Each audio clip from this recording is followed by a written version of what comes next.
एक दफ़ा फिर खुशामदीद कहते हैं ख़वातीन और हज़रात। आज हम एक ऐसी शख्सियत, एक ऐसी हस्ती के हवाले से बात कर रहे हैं जिसने बहुत काम किया अपने मुल्क के लिए, अपनी आवाम के हक़ के लिए सोचा, अपनी ज़ात को पसे पुश्त डाल कर अपने लोगों के लिए, गरीबों के लिए उनके हम आवाज़ बने, उनकी आवाज़ बने और दुनिया में बताया कि हमारे मुल्क के जो गरीब हैं, जो जवान हैं, जो औरतें हैं, उनको क्या हक़ मिलना चाहिए और उनके हक़ के लिए लड़े, ना सिर्फ लड़े बल्कि उन तक हक़ पहुँचाया। एक ऐसी अजीम हस्ती के हवाले से आज हम बात कर रहे हैं और हमारी खुशनसीबी, मेरी खुशनसीबी कि मैं उनके हवाले से बात कर रही हूँ क्योंकि एक वाकई वो एक डायनामिक, बहुत ही करिश्मेटिक और एक अजीम इंसान थे। अच्छा यास्मीन साहब, मैं आपसे पूछना चाहूँगी कि बेनज़ीर साहिबा, बेनज़ीर भुट्टो साहिबा किन अल्फाज में याद किया करती थी जब अपने वालिद साहब के बारे में कभी सोचती थी? और बाद में कभी होता है जिस वक्त आप बैठ रहे होते हो और उनका, आई एम श्योर उनकी तो ज़ुबान पे हर वक्त उनकी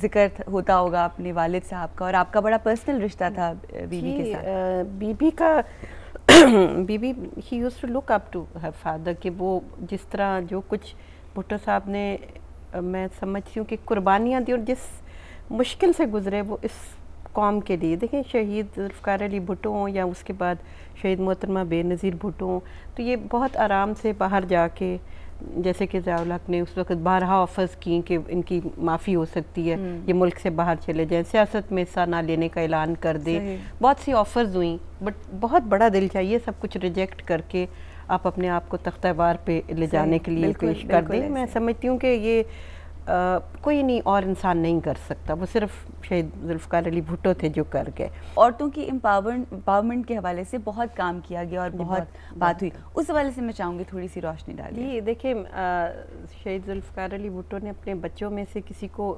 करीब से ट्रेनिंग की तो उन्होंने अपनी बेटी में देखा और उन्होंने बहुत ऑब्वियसली देखा होगा कि बच्चों में से कौन इस मुश्किल को निभा सकता है। बहुत मुश्किल, बहुत कठिन सफ़र था, बहुत कठिन। तो उसी से आपको पता चल जाता है कि घर में उन्होंने तफरीक नहीं रखी, वरना आमतौर पे एक नेचुरल माइंडसेट होता है कि बेटे की तरफ ऑप्ट करते हैं बाप, तो उन्होंने बेटी को चुना। उसके बाद जैसे शकीला आपा ने बताया कि नुसरत भुट्टो साहिबा की जो रोल रहा है थ्रू आउट फ्रंट लाइन पे रोल रहा है, ऐसे नहीं था कि बेगम अंदर बंद बैठी और नहीं, वो सियासत में, ये इटसेल्फ एक बहुत बड़ी एग्जांपल है लोगों के लिए, मैसेज फॉर द वुमेन के जी ये ख़वातीन जो हैं ये इतना कुछ कर रही हैं, तो वो बाकी लोग, बाकी ख़वातीन जो मुल्क में मौजूद है उनका भी रोल है कि वो भी बाहर निकले। और शहीद बीबी ने तो मैं अपना भी कहूँगी, ये भी मेरा ख्याल में इसको बिल्कुल सपोर्ट करेंगी कि हम लोगों को लिटरली पकड़ के सियासत में लाई। हमारा मतलब हमने कभी सोचा नहीं था कि हम लोग भी सियासत कर सकते हैं या कुछ हम कर पाएंगे, तो वो खुद से सोच के हम लोगों को हमारे नाम उधर डाल दिए और हम लोगों को बाद में पता चलता था कि बीबी ने हमें इस मंजिल पे ला के खड़ा कर दिया है।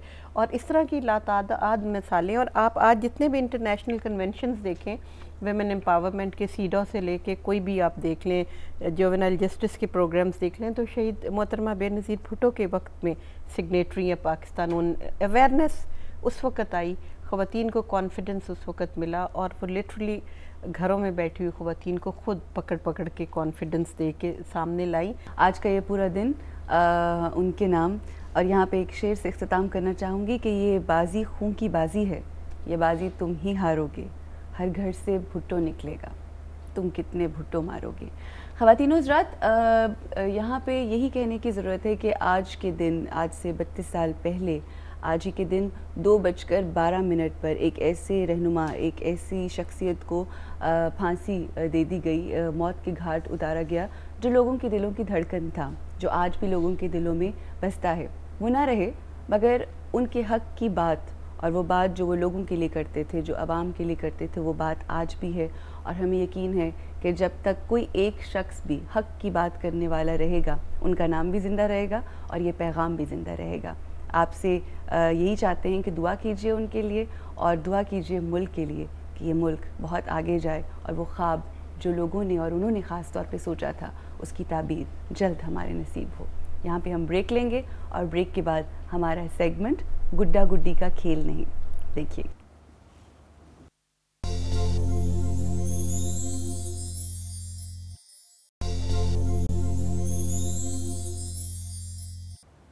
वेलकम बैक जी, खुशामदीद कहते हैं। आज हमारे साथ एक ऐसी शख्सियत है जिनकी वजह से हमारी बहुत सारी सहेलियों की ज़िंदगी के अंदर बहुत मस्बत तब्दीली आ रही है। बहुत सी कॉल्स मुझे मेरे पर्सनल नंबर पे भी आती हैं और बहुत सारे लोग हमें ईमेल और लेटर्स लिखकर भेजते हैं, और जो अप्रिसिएशन होती है और जिस हवाले से वो चाह रहे होते हैं कि उनको गाइड किया जाए, हमारी कोशिश होती है ऐसे टॉपिक्स को डिस्कस किया जाए। एक ऐसी शख्सियत, एक ऐसी हस्ती जिसकी वजह से ज़िंदगियाँ आसान होती हैं, हमारे साथ हैं बुशरा रहमान साहिबा। अस्सलाम वालेकुम। वालेकुम सलाम। आज तो लग रहा है कि जैसे बाहर आ गई है।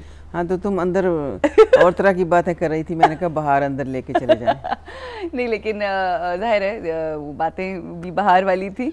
अच्छा बुशरा साहिबा, आज जिस टॉपिक के बारे में बहुत सारी कॉल्स आई, बहुत सारी ईमेल्स आई, लोगों ने फ़ोन करके भी कहा, वैसे तो मुख्तलिफ टॉपिक्स हैं जिनको हम नोट डाउन कर रहे हैं, अज़दवाजी ज़िंदगी के हवाले से भी हैं, जो हमारे नॉर्मल मुश्किलात होती हैं ज़िंदगी में, बिकॉज़ आपने जिस तरह से ज़िंदगी की हकीकत को देखा है और करीब से ज़िंदगी को एक्सपीरियंस किया, लोग चाहते हैं कि उससे फ़ायदा उठाया जाए, आपके एक्सपीरियंस से सीखें। तो आज जो चीज़ हम डिस्कस करेंगे और ज़ेर बहस रहेगी वो है अज़दवाजी ज़िंदगी में शक किस हद तक ख़तरनाक हो सकता है, और ये शक सिर्फ औरत की तरफ से नहीं बल्कि मर्दों की तरफ से भी होता है, दोनों तरफ से होता है। ये शक होता क्यों है? शक एक चीज़ है, मतलब इसको उलमा ने और इसको हुक्मा ने, जो पुराने ज़माने के तबीब थे, इसको एक बीमारी कहा है। बीमारी है ये। अब भी वो माहिरीन नफ्सियात कहते हैं कि शक एक बीमारी है, और जब ये दिल में जागज़ी हो जाती है तो फिर इसको मुश्किल से निकाला जाता है। तो तुमने वो मुहावरा सुना हो, कहते हैं कि शक का इलाज तो हकीम लुकमान के पास भी नहीं है। सही। क्योंकि शक एक आदत है। सही। पहले ये एक वाहिमा होता है, छोटा सा। सही। वसवसा होता है, ख्याल होता है, लेकिन औरत या मर्द जब उसके दिल में बैठता है तो वो खुद अपनी आदत से इसको पुख्ता करते चले जाते हैं। सही। फिर ये इतना पुख्ता हो जाता है इंसान के पूरे वजूद के ऊपर, उसके जहन के ऊपर हावी हो जाता है। जब जहन के ऊपर हावी हो जाता है तो फिर उसकी ज़िंदगी की क्वालिटी बदल जाती है, उसकी हर शय बदल जाती है, और वो बदनसीबी की तरफ चल पड़ता है। और ना सिर्फ आप दूसरों की ज़िंदगी में परेशानी लाते हो, इनिशियली अपनी ज़िंदगी में परेशानी। तो अक्सर लोग कहते हैं जी औरतों की आदत होती है शक करने की, बीवियों की आदत होती है शक करने की। सही। इसमें कोई शक नहीं है। इसमें कोई शक नहीं है। हमने देखा है कि बीवियां जो हैं, बाज़ बीवियां बहुत ज़्यादा शक करती हैं अपने शौहरों पे। सही। और इसी तरह बाज़ शौहर हैं जो अपनी बीवियों पे इतना शक करते हैं कि उनकी ज़िंदगी अजाब कर देते हैं। एक सवाल जो मैं आपसे पूछना चाहूँगी, एक तो ये होता है कुछ औरतें और मर्द बगैर किसी वजह के शक कर रहे होते हैं, कुछ ऐसे होते हैं जिनको रीज़न भी मिल जाता है। फॉर एग्जांपल, अगर किसी मर्द ने या किसी औरत से कोई ऐसी गलती हो गई जिसमें जो कि काबिल माफ़ी नहीं है, मगर वो कहता है या कहती है कि ठीक है मैं माफ़ कर देता हूँ, उसके बाद फिर अगर आपके दिमाग में शक रहता है तो उसका कोई इलाज है? नहीं, उसका फिर कोई इलाज नहीं। मैं ये समझती हूँ जब कोई आदमी, कोई मर्द या कोई औरत कोई छोटी सी गलती कर ले या लग़ज़िश हो जाए उससे, और वो आपसे दिल से माफ़ी मांग ले, तो फिर उसको दिल से माफ़ करना चाहिए। दिल से माफ़ करने को दिल साफ़ करना कहते हैं। क्योंकि इंसान है, गलतियाँ तो इंसान से ही होती हैं। आप ऊपर से तो माफ़ कर दें लेकिन दिल साफ़ ना करें, ये गलत है। और शक में मैं आपको एक छोटा सा नुक्ता बताती हूँ कि तकरीबन ये औरतों पे गुजरती हैं ये बातें, तकरीबन, लेकिन इसका हल ये है कि एक दिन आप वो सारी बात अल्लाह पे छोड़ दें। सही। आप कहें कि मैंने अल्लाह पे छोड़ा, अब मैं इसके लिए परेशान नहीं होंगी। और शक के नुकसानात मैं आपको बताऊं, शक करने से औरत का चेहरा ख़राब होता जाता है, मर्द का चेहरा अब तो कोई नहीं करेगा इस बात के बाद अब कोई औरत शक नहीं करेगी, इसलिए कि वो अंदर, मैं आपको बताती हूँ, शक जो है ना वो नफ़रत को जन्म देता है। सही। शक नफ़रत का बाप है। सही है। जब दिल में शक पैदा होता है तो फिर नफ़रत आती है। सही। जब आदमी किसी से नफ़रत करता है, मैं आपको ये एक नुक्ता बता रही हूँ, तो उसके अंदर कोई चीज़ कम होना शुरू हो जाती है, कुछ सुकड़ना शुरू हो जाता है। उसकी क्वालिटीज़, उसकी खूबसूरतियाँ, उसके जिस्म की तवानाई, उसकी ताजगी, उसकी रानाई, हाँ बिल्कुल, वो चीज़ें ना अंदर से सुकड़ना शुरू हो जाती हैं, कम होना शुरू होती हैं। बुशरा रहमान साहबा, एक सेकंड, यहाँ पे एक और कॉलर है हमारे साथ, गुड़िया, वो आपसे बात करना चाह रही हैं। अस्सलाम वालेकुम जी। जी अस्सलाम वालेकुम जी, क्या कहोगे गुड़िया? मैं रुजा भी, आप बहुत अच्छे लग रहे हो आज। Thank you. हाँ जी, बुशरा, मुझे बुशरा आपा से बात करनी है। हाँ जी, जरूर बात कीजिए। हाँ जी, मेरी शादी तो नहीं हुई, लेकिन मुझे ये पूछना है कि जो माँ बाप अपने बच्चों पे शक करते हैं उसे कैसे दूर किया जा सकता है? बहुत ही अच्छा सवाल, हम लोगों ने इस तरफ भी आना था, बिकॉज शक जो है वो एक बहुत वास्ट सब्जेक्ट है। जी बुशरा रहमान साहब। हाँ जी, ये भी एक हमारे मुल्क में मसला है कि बाज़ माएँ शक करती हैं, बाज़ बाप शक करते हैं, बाज़ दफ़ा दोनों वालिदैन शक करते हैं। सही। मेरा ख्याल है कि अव्वल तो उनको अपनी तरबियत पे भरोसा होना चाहिए, सही। क्योंकि बच्ची की तरबियत तो उन्होंने खुद की है। क्या माँ को अपनी तरबियत पे भरोसा नहीं है? सही। माँ ने उसको ज़िंदगी के सारे आदाब नहीं सिखाए? सही। अगर उसको अपनी तरबियत पे भरोसा नहीं है तो फिर वो अपनी बच्ची पे शक क्यों करती है? इसका मतलब है कि ये एक छोटी सी बीमारी है जो उसकी वालदा के अंदर पैदा हो गई है। तो शक, आपका कहने का मकसद ये है कि ये एक बीमारी का नाम है। एक बीमारी है। सही। और जब पैदा होती है तो पता नहीं चलता। सही। जिस तरह और बहुत सी रूज और बहुत सी बीमारियां हैं, जब शुरू होती है तो पता ही नहीं होता, मासूमियत से शुरू हो जाती हैं लेकिन अंजाम कार वो बहुत ख़तरनाक हो जाती हैं। इस तरह ये एक बीमारी है, इसको बीमारी समझना चाहिए। बीमारी का इलाज क्या है? बीमारी का इलाज तो रूहानियत से ही होता है। सही। आदमी को इबादत करनी चाहिए, उसको एहसास दिलाना चाहिए कि ये अच्छी आदत नहीं है, इससे तुम बीमार हो जाओगी। मैंने अक्सर औरतें देखी हैं, फिर उनको हाई ब्लड प्रेशर होता है या लो ब्लड प्रेशर हो जाता है या इस किस्म की और बहुत सी बीमारियां हो जाती हैं। शक को अपने दिल से निकालना है, खुदा को गवाह बना के कि मेरे दिल में ये ख्याल आया था, बारी ताला मैं तेरे सपुर्द करती हूँ। वहमो गुमान तो वैसे भी आपको गलत डगर ले जाता है ना। तो अल्लाह ताला मेरे शक को दूर फरमा दे। और अगर सामने आपकी सहेली है, भाई है, बहन है, बीवी है, कोई है, आप अपना शक दूर कर सकते हैं। आप उससे बात करें, देखें मैंने सुना है कि आपने ये किया है, आपने किया है, अगर वो आपको यकीन दिलाएं तो आपका शक दूर हो जाना चाहिए। शक को अंदर रखना बीमारी को अंदर। अच्छा, मैं ये भी सवाल करना चाहूँगी कि एक औरत और एक मर्द को क्या एफर्ट्स करनी चाहिए अगर उसका मियाँ शक करता है उस पर या उसकी बीवी उस पर शक करती है, तो मियाँ और बीवी में से दोनों को क्या करना चाहिए? ऐसी क्या चीज़ें करनी चाहिए, क्या ऐसे अपने अंदर तब्दीली लानी चाहिए कि उसका शक ठीक हो जाए? यहाँ पे हमारे साथ कॉल है। अस्सलाम वालेकुम मिसेस जाहिद, लाहौर से इनका फ़ोन आया। क्या हाल है अरूज? मैं बिल्कुल ठीक हूँ जी, आप? अल्लाह का शुक्र।